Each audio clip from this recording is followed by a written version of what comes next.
Well, to get a better understanding of Turkey's fight against terrorism, earlier we spoke to Mr. Josh Walker, a Transatlantic Fellow with the German Marshall Fund, which is a non-partisan think tank in Washington.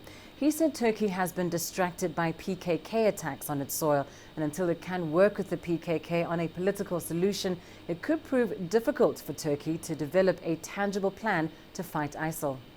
Turkey sits at the center of a geography, as you just described, where major international powers have all come together. And the question is, what will Turkey do next? Because Turkey is a major player in NATO. It has the ability to call those Article 4 and maybe even Article 5 resolutions, which means that it would force the international community to do something. After the Paris attacks, you saw what the French did, which was to increase strikes. The question is, after this, will Turkey do more in terms of basically targeting ISIL directly, or are the United States and Turkey on different pages when it comes to the Kurds of Syria and northern Iraq? That seems to be the largest question right now. What direction will Turkey go? Can it use the international sympathy and the outpouring of support coming and turn that into a tangible tool to really finally go after ISIS? Everybody believes that, ISIS is a threat, including the Russians and the Iranians. The problem is no one seems to have the political will of what comes next. But in a sense, haven't they created this monster themselves in some respects by turning a blind eye to ISIS, concentrating more on the PKK? I think that's a criticism I hear a lot. I think it's a little bit unfair for a few reasons. Number one, the PKK has been around for the last 3 decades. They've killed far more people than any attacks that ISIL has done. And although ISIL is horrible, and it continues to be a horrible group in terms of its Islamic fundamentalism,